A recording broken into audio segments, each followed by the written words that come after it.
Magandang hapon.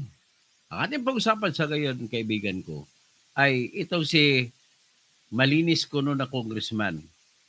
Ang mga makaliberal na congressman ito. Malinis kuno siya. Pero tinuro siya ni Diskaya na tumatanggap ng pera.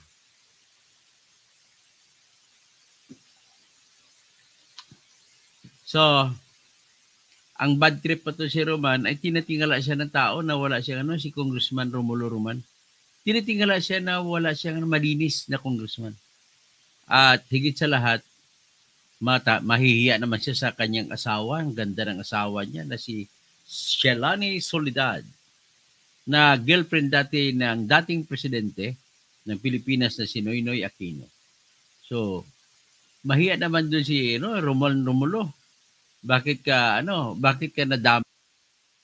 So, ngayon, ang pinaka-problema ko talaga kay Roman Romulo, if you have nothing to fear about, bakit mo hiningi na ginawa mo na magiging executive session, pasikreto yung hearing mo, pag-attend mo ng hearing kanina sa ICI? Bakit? Bago natin pakita naman muna natin yung dapat ang kahiyan niya na si Shelani Soledad na naging asawa niya. Kakahiya ka talaga. Hindi ka nahiya sa asawa mo. Kung lalaki ka talaga, dapat ipinakita mo sa asawa mo, hindi mo siya dinudungisan ng pangalan niya. Ito. Yan po si Shelani Soledad na asawa. Yan po si Romulo. Papakita ka lang na na hindi ka malinis. Ayan tapos may isa pang litrato. Ano ba ito si Shelani? Ang ganda mo Shelani, di ba? Ito naman, iba pa yung picture ni Shelani at ni Romulo. Yon, sila nagkatuluyan. Matapos nag-break si Soledad, si Shelani Soledad at saka si Noynoy Aquino, ay pumalit siya, niligawan siya ni Congressman Romulo. Ay pumayag naman. Yan po ang So bago natin pagpatuloy mga kaibigan, nais ko muna po ipasok dito yung aking tinutulungan na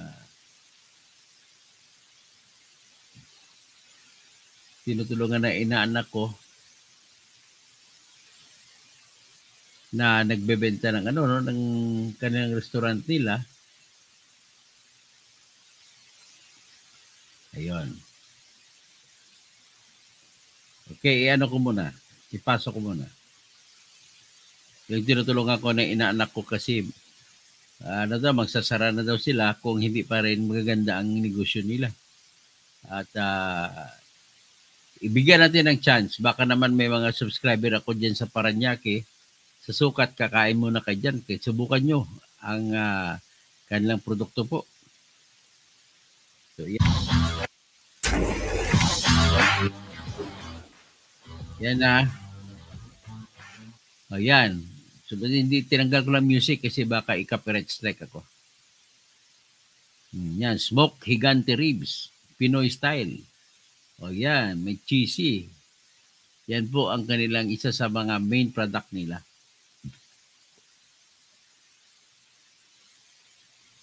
Sorry.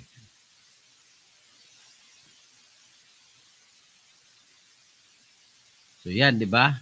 Main product nila yan. Buuin natin.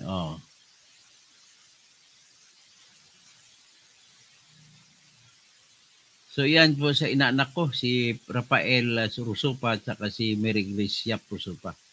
Okay, ibigay ko na rin ito yung kanilang isa pang mga pagkain na inano nila.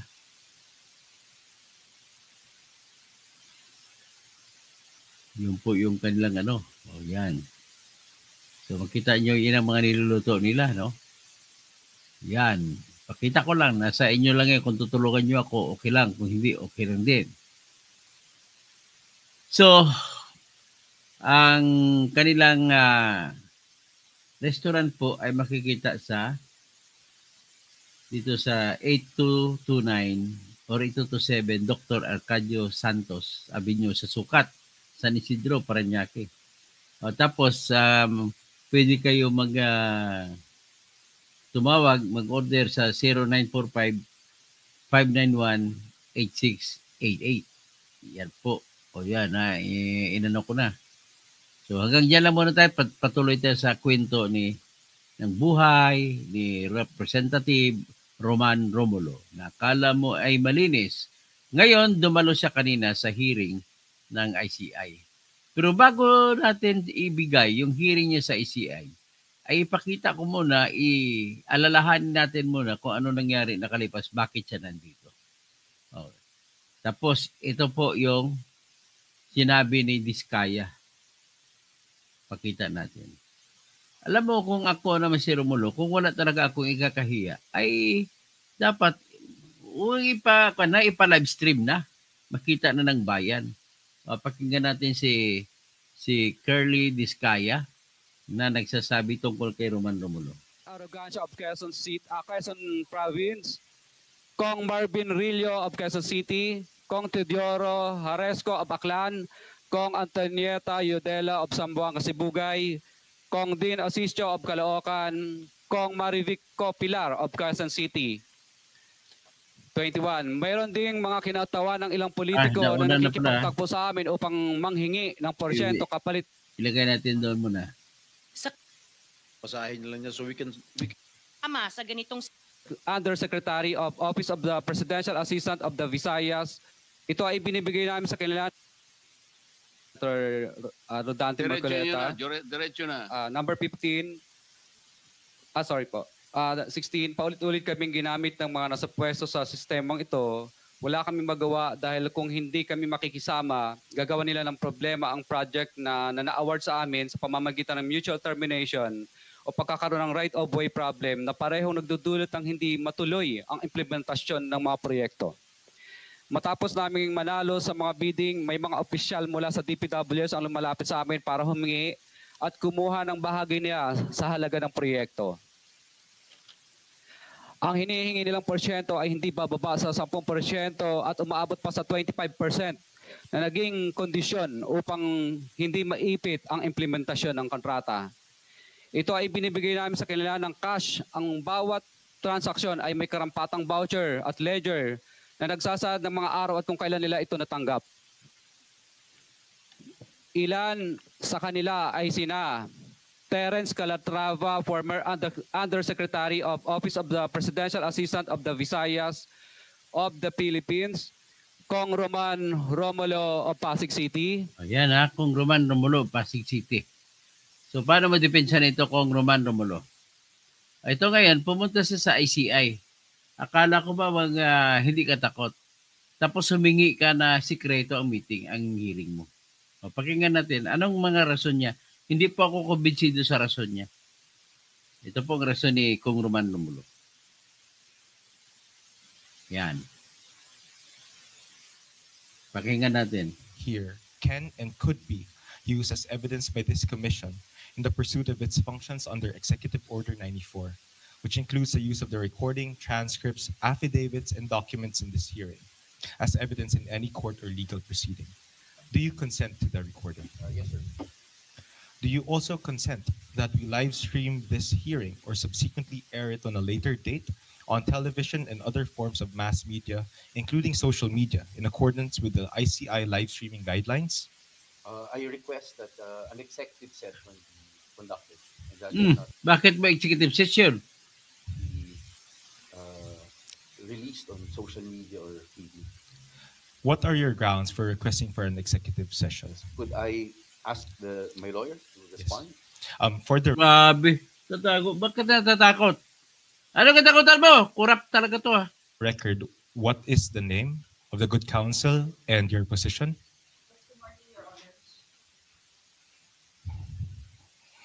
Yes, good morning, Your Honors. Attorney Erica Migrinio, respectfully appearing as counsel for the good Congressman Roman Romulo. May good pa. Good ba, Congressman na yan? Your Honors, please, we would like to request for an executive session for today on the ground that the disclosure of the information that will be provided by the good Congressman at this point would potentially put the life and safety of an individual, particularly the good Congressman's Kwento lang yan. Kwento lang yan. life and safety in danger, Your Honors. considering the nature of today's session and inquiry, Nung nagnakaw ka, nag-executive session ka, pasikreto? O nga naman, sikreto naman pag nanakaw, no? Grabe ka. the live stream of these proceedings, Your Honors, could be misused. Ano misuse? Hindi ba misuse yan? Kung natatakot ka, you have nothing to worry about. By members of the public Anong misuse? to malign the reputation of the good Ano talagang mabugada ka? Wala kang kwentang bugada ka. congressman, and would create an environment that would not Kaya ngayon, dahil live stream niyan, mas lalo kaming nagdududa na talagang hindi siya malinis na mga tao. favor an impartial deliberation on the matter at hand, Your Honors. And to prevent, Your Honors, the potential harm to the reputation and life of the good congressman, Your Honors. Bakit siya nag-public live? Hindi mo Considering na that- katwiran yan. Once the session is live streamed, the good congressman would have The good no congressman, the bad. control over how the information will then be used. Hindi pwede katwiran yan. Yeah, you are making yourself as above all others. Yung iba ay nagpapakan kay Congressman Agaraw, live stream. By the public, Your Honors. And on these grounds, Your Honors, we would like to request for an executive session for today. Thank you, Your Honors. Hindi pwede yan. Ang problema lang to yung professor ko dati, si Justice Reyes, ba't pinayagan nila? Do you consent to distribute copies of your sworn statements and other exhibits to the public and other forms of mass media, including social media? With respect to the affidavit that will be required, I have no problem because that's a public document. Do you confirm that you submitted to the commission a letter requesting an executive session? In fact, I did not submit any letter. I voluntarily appeared here. And the reason for that, Basahin mo lang naman ang affidavit mo eh. Kung payag ka na i-release sa publiko ang affidavit mo, bakit ka magtatago pa ba sekreto? Ano bang itatanong? Na iba, hindi mo pa nga alam. Ang iba itatanong tapos hingi ka ng sekreto, hindi mo alam kung ano makakadamage sa sarili mo. Tarantado ka. actually is first, the House members with the Speaker had decided that this is the best venue for us to be able to get our side. Puro kay mga kurap And talaga. personally, a couple of months ago, an ILBO was issued against me. And this ILBO is being misused and abused by many people. Wala nga. So hopefully Anong misuse? this Tarantado ka false talaga. and Bibirahin kita araw-araw. malicious allegations could help clear my name, my reputation. And in fact, maybe clear The only way to clear your name, di ba sabi mo na ilabas na sa publiko ang ILBO, Immigration Lookout Bulletin? The only way for that to be cleared is magsalita ka rin in public. this ILBO is all about. Because maybe lawyers understand what an ILBO is, but if you look through social media, it's really misused, abused. Tagina mo, bubirahin kita, araw-arawin kita. Thank you. You may now be seated. Bakit kayo pinayagan nyo yan?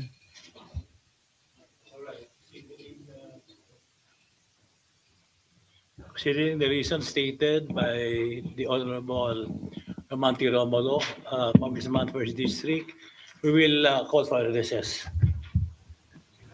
Ang problema niyang resist And go na into yan, nag-decision executive sila.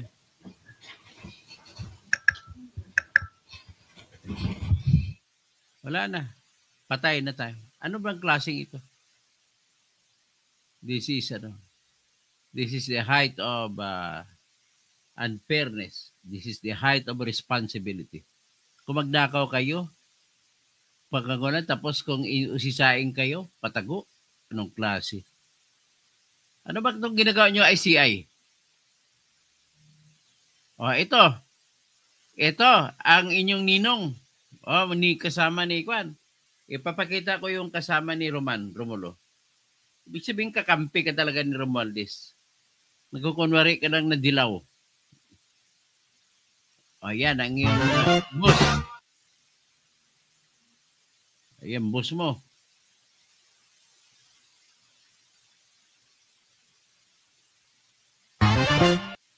May music. Bakit may music?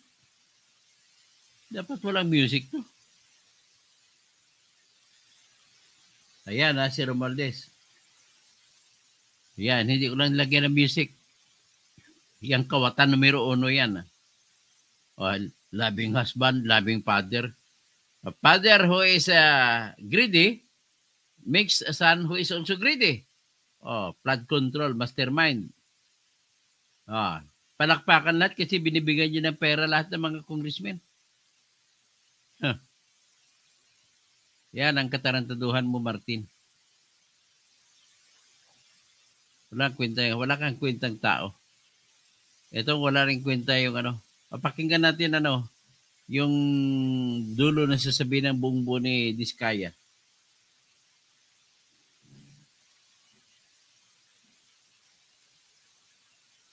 Yan. Ulitin natin sandali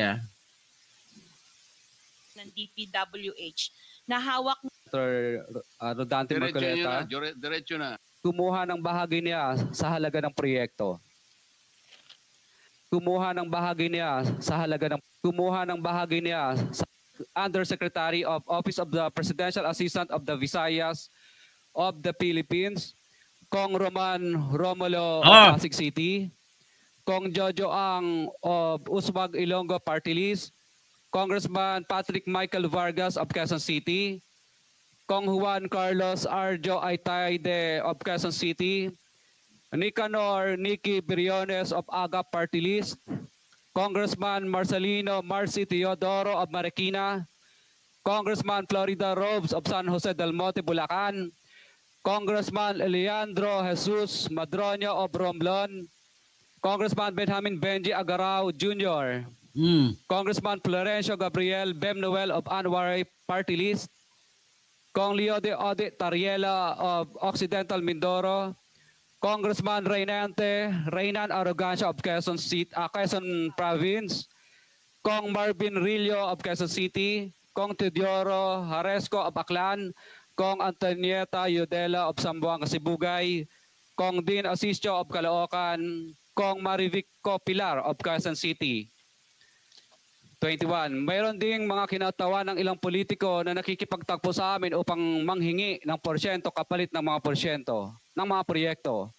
Ang mga porsyentong ito ay 25% ay ipinipilit sa amin bilang karaniwang kalakaran na wala akong kakainang tanggihan. 25%. Ilan sa kanila ay sina Regional Director Eduardo Virgilio of DPWH Region 5, Director Ramon Ariola III of Unified Management UPMO, District Engineer Henry Alcantara, DPWH Bulacan First, Undersecretary Robert Bernardo, District Engineer Aristotle Ramos of DPWH Metro First, Pasig City, District Engineer Manny Bulusan of DPWH Aristotle Ramos, tanda mo yung Roman Romulo. North Manila, Deo, District Engineer Edgardo C. Pingol of DPWH Bulacan, Sabdeo, District Engineer Michael Rosaria of DPWH Quezon Second Deo. Karamihan sa mga kawani ng DPWH na nabanggit sa itaas ay paulit-ulit na binabanggit ang delivery ng pera ay para sa kaisaldi ko na dapat at least 25%. Si Kong Marvin Rillo naman ay ilang beses na binabanggit ang pangalan ni Speaker Martin Romualdez bilang kanyang malapit na kaibigan. 25. Sa tuwing umiinom kami sa Wine Story sa BGC at sa Shangri-La Mall, sinasabi pa ni Kong Rillo na lahat ng kanyang request para sa pondo ay galing pa mismo sa unprogrammed funds at insertion na inaaprubahan ni Speaker. Ang tao ni Marvin Rillo na si Bogs Magalong ang pumupunta sa amin para kunin ang pera sa aming opisina o sa Wine Story. Si Kong Jojo Ang naman, lagi ring binabanggit sa lahat ng project sa kanya ay papondo ni Speaker at ni Saldico. Mataas ang hinihingi sa project, dagdag pa niya, hindi naman lahat ng pera ay para sa kanya, kundi para kay Speaker at kay Saldico. Sa lungsod ng Pasig naman, konfirmasyon lang yan na talaga nagkukulikta si Saldico para sa 2 bilyon kada buwan na ibibigay kay BBM. lumapit sa akin ang DPWH Project Engineer na si Angelita Garucha para kolektahin ang parte ni Kong Roman Romulo sa flood control projects noong 20... Kong Roman Romulo, kolektahin ang parte ni Kong Roman Romulo Palitan natin, balikan natin. 22. Ang parte ni Kong Roman Project Engineer. Sa lungsod ng Pasig naman, lumapit sa akin ang DPW's Project Engineer na si Angelita Garucha Angelita Garucha. Sino siya? Kong Roman Romulo. para kolektahin ang parte ni Kong Roman Romulo sa flood control projects noong 2022. 28, number 28. Pagdating ng 2025, si District Engineer Aristotle Ramos ang sumunod na nagpakilala na bagman ni Kong Roman Romulo Oh, kung saan Kong Roman Romulo. Sino yan? na nagpakilala na bagman ni Kong si District Engineer Aristotle Ramos ang sumunod na nagpakilala na bagman ni Kong Roman Romulo Romulo. kung saan 30% ang kanyang hiningi ay para kay Kong Roman Romulo. 30%. 30%, Mr. 30%. Kong Roman Romulo. Sinabihan ko kay D.E. Ramos na masyado namang mataas. Ngunit sinabi niya na walang magagawa dito dahil pondo ito galing sa unprogram funds at insertion galing sa taas. Sa ilang pagkakataon, ang mga Ibig sabihin, konektado ka, Roman Romulo, doon kay Saldico, tsaka kay, Romualdez. So ngayon, paano nyo kayo mapatupad yan? Nakakahiya naman sa asawa mo maganda. Oh. Kita, tignan natin asawa mo. Maganda talaga ang asawa mo. So, ngayon,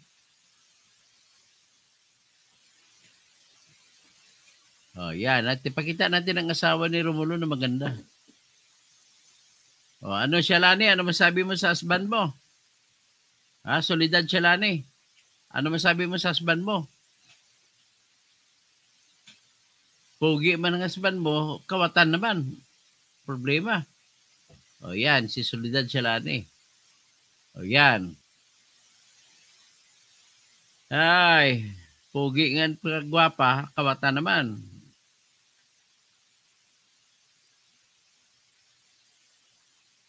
Kawatan.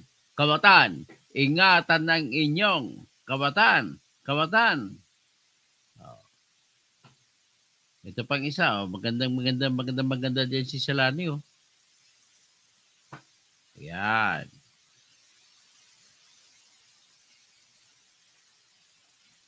Tapos,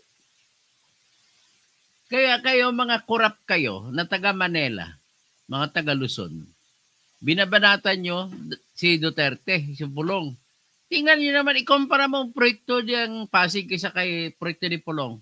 Tingnan natin ang proyekto ni Pulong. Ayan, proyekto ni Pulong. Yan, proyekto ni Pulong. Ayan proyekto ni Pulong yan. Talaga, ang ganda tibay. Ang sa likod na bahay, mga bahay, hindi napuntahan ng baha. Yan, ang ganda ng proyekto ni Pulong. Yan, sa Davao City yan. Ulitin natin, yan. Ganda at matibay ang proyekto ni Pulong. Tsaka malinis pagkagawa. Ayan. Ulitin pa, proyekto ni Pulong. Makita nyo pa uli, Pulong Duterte. Sa gilid, kalsada. Yan ang 51 billion. Laging tinitira ni Trillanes. Kwento si Trillanes na hindi nagawa. Ito nagawa nga eh. Sinunggaling talaga ito si Trillanes. Anyway, hanggang dyan na lang tayo. At kinukul out ko lang si Roman Romulo. Sir Congressman, hindi mo pwede malinis ang pangalan mo sa patago. The only way is mag-explain ka sa publiko sino si Aristotle Ramos. Magkano binigay sa iyo ni Diskaya? Kasi kami po naniwala na kami sa lahat na sinabi ni Diskaya. At imposible siya magsisinungaling. Huling-huli na siya eh. Tanga. Sa Singapore. Isa pa ito, Romeo Malanga. Sadya, Davao yun. Tanga ka. Bobo ka. Tanga. Romeo Malanga. Tanga. Romeo Malanga. Tanga. Malala na. Di ba? I can wait another day. Malala na. Until I call you. Malala na. Paano na ilabas? Kasunod, tatalakay ko kung paano na ilabas yung pera. Ito naman po ang nakakapagtataka talaga bakit napalabas ang pera na ganun karami. Bergie Piquero, tapos si at JJJA. Ang usapan dyan pag naka-BBM closed door at private, pero pag kontrata kay BBM live daw, tangina nila. So Michael Leiter, kahit congressman yan, dapat makulong yan. Kasalanang pagnanakaw. Pero makadilaw ito na congressman, pero nakipagsayaw ng pandango kay Romualdez, saka kay Saldico. Skip my line, pandango. And so it was a later. Ward Ladja Bark, maniwala ba naman kayo sa ICI na mga asong tuta lang yan ng gobyerno para safe sila sa nakawan? Na yan, ginagawa lang nilang katatawanan ang investigasyon na yan. Janice, Ben Marhuerto, si Ben Reclamador po ito. Noy Sales, takot ang mga kurap. Pastor Roddy Rabi, stay safe. Silver Hair Home Care, nahiya rin pala ang mga congressman. Biro mo, ang ganda ng asawa mo, mahiya ka. Sobrang ganda. Bago mo naging asawa yan, girlfriend yan ni Noynoy Aquino. Auribe Medrano, tama si Kaper Silapid. Nung buhay pa, sabi niya, sindikato sa pamamahala ni BBM. Pareha lang po sila, may sindikato rin kay Duterte. Huwag kayo masabi na malinis Duterte.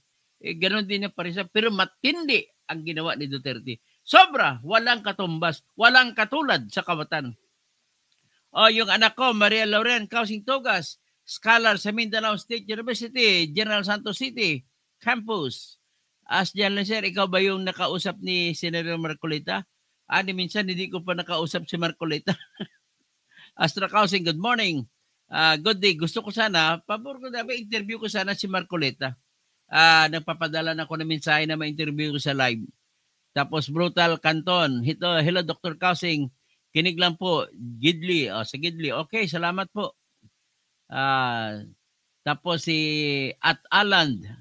Dr. Toto, paano po nailabas sa bank ang ganong kalaking pera? Kasi po, ipapaliwanag ko sa huli, no? Susunod na nating topic kung bakit nailabas ang napakaraming pera. At yan po ay utos ni BBM. Kaya ganon. Para mapadali ang labas ng pera, para maibigay lagi ni Saldico ang quota dyan na 2 billion kada buwan. So ang usapan sa pagmakabibim, closed door.